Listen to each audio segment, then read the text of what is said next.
In the shadows, nothing is forgotten.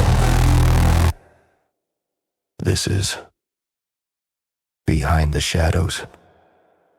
Welcome to the Deep Dive. Today we're stepping away from the shining centers of the Alliance worlds. Instead, we're taking you somewhere. Well, somewhere forgotten. Bremen, Terra, deep in the old industrial district. Hemlingen. Think 3:47 a.m. Relentless rain. We're joining Captain Thomas Welker, a man whose, let's say, internal war over his own identity. It maps perfectly onto the decay around him. Yeah, that geographic decay is so key here. Welker's in this place, the Hansklaus. It's a smoky late-night bar, basically Relic itself, and he's holding his mandatory retirement notice from Starfleet. Official paperwork. But what's really interesting what the documents show is this future mapped out for him. It means almost nothing. His real focus, the thing really driving him, is finding a truth. Specifically about his past, about Mel Talgar. He's sort of caught, isn't he, between duty and this crushing guilt. Okay, let's unpack that tension straight away, because the sources really emphasize this isn't just in his head, it's intensely physical. Here's a guy, supposed to be 63, right, holding a retirement notice for someone whose body should be, worn down after decades of service. But his body, it just refuses to cooperate with physics or time. He rubs his hand, and the skin, the source notes this specifically, is too smooth. And that brings us to the huge shadow hanging over everything, Vector 9. Vector 9, this shadowy bioengineering unit the source mentions, they didn't just save him after his last mission. They seem to have, remade him. He really struggles with the words himself. Was he saved or, more chillingly, replaced? He actually asks, do these 63 years even belong to him? Which throws right into his identity crisis. Is he Captain Welker, the one from memory? Or is he this recultivated agent, kind of stitched together from old bits of himself and new tech? And the real terror of this new body, this optimized body, is that it operates completely outside his control. We see proof right there in the bar. It's immediate. Some young spacer, probably fueled by booze and maybe some old story about Welker, tries to jump him, shouts something about Tarek Jessen being better man. And the reaction is just mechanical, instant, overwhelming. The source describes this awful sequence where Welker's elbow just slams into the kid's jaw instantly. His body moved before his brain even caught up. That's where the term optimization becomes really quite sinister. It's an upgrade for efficiency, sure, but Welker sees it as theft. It steals his agency, his choice in the moment. Right. It's not just that he's faster or stronger. The source implies it's like a violation of natural order. Their counterattack is brutal, yes. But the really chilling part is after. He looks at his knuckles, expecting a cut from hitting the guy's teeth, maybe, and it's already closing. The skin is mending itself in seconds. That confirms it, doesn't it? He's a weapon now, not just a veteran. Exactly. No aching joints, no tight chest after exertion, and he regenerates. He's running Vector 9's programming, which means he's capable of things, violence, regeneration, that just separate him entirely from normal human limits. This body, this replica body, it ensures that wherever he goes, whatever he feels, he's an instrument first. The man comes second. That feeling, being a man trapped inside a machine shell, it's powerful. But to really get why this self-betrayal feels so deep, we need to pull the camera back a bit, because his personal physical decay, it's happening on a planet that's going through the exact same thing. Right. Let's shift focus, as you said, from the captain's skin to the planet's peeling plaster, Earth. Well, it's fallen far. This isn't the grand center of the Alliance worlds anymore. Not at all. It was the capital once, the seat of power. Now, decisions get made under other suns, distant worlds, places Welker probably hasn't even heard of. Earth is, it's just a coordinate, pretty much irrelevant in the grand scheme. And Bremen, particularly Hemlingen, becomes this perfect symbol of that abandonment. Hemlingen used to be Bremen's industrial engine, didn't it? Churning out ships, fueling expansion. Now, the source calls it a husk.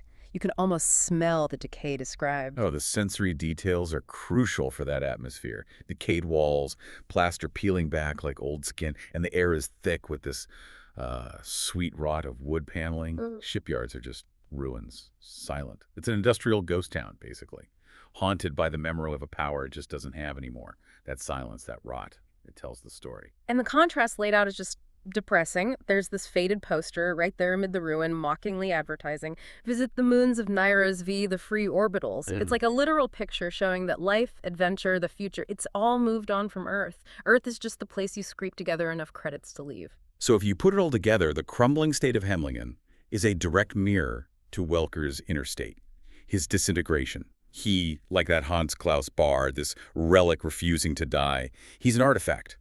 From another time, another power structure.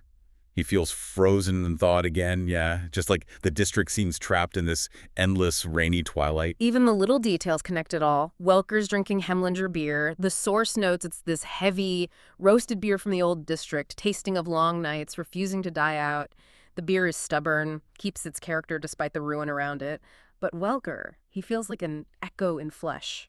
He's struggling just to keep up the appearance of being whole, of being himself. The world's falling apart, and he is too, just hidden under that unnervingly smooth artificial skin. And this inner rot, this identity crisis that's eating him alive, it all comes back to one single point, Meltalgar.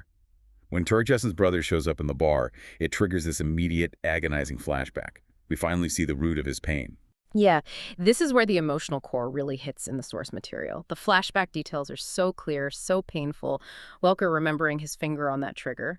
The impossible weight of two lives, his and Tarek's, hanging on his decision. He followed the order, pressed the detonator, vaporized the station, Tarek included. He did his duty, followed the mandate, he survived, others just vanished. Yeah. And that survival led to unbearable guilt. He knows he did what he was told, but he also knows he ended lives, people he respected, and he walked away when they didn't. But the deepest cut, the thing that makes his suffering so inescapable, it comes from Tarek's brother. The brother doesn't fight him, doesn't yell. He just sits there and delivers this absolutely devastating line. I wanted you to suffer, but I see you suffer every day already. It means his torment is visible. Even his optimized body can't hide that kind of soul-deep decay. There's nowhere left for him to hide from it. And it's right then, at that moment of maximum vulnerability, guilt totally exposed, that's when the trap springs. The one Vector 9 clearly set up, this nondescript guy, raincoat, walks in, no preamble, puts a silver data chip on the counter, and says the activation phrase, Operation Shadow. This is it. The culmination of Vector 9's surveillance, their planning. But we also need to look at the barkeeper here, Talira, the Valentherin.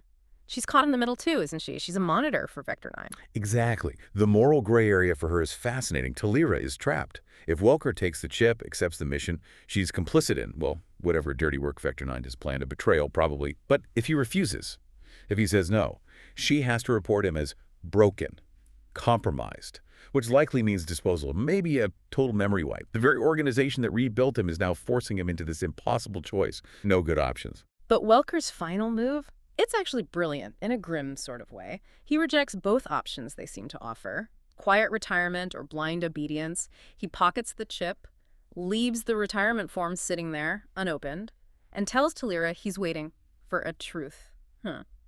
He chooses to chase an answer about Maltalgar, even if the only path is through the organization that twisted him in the first place.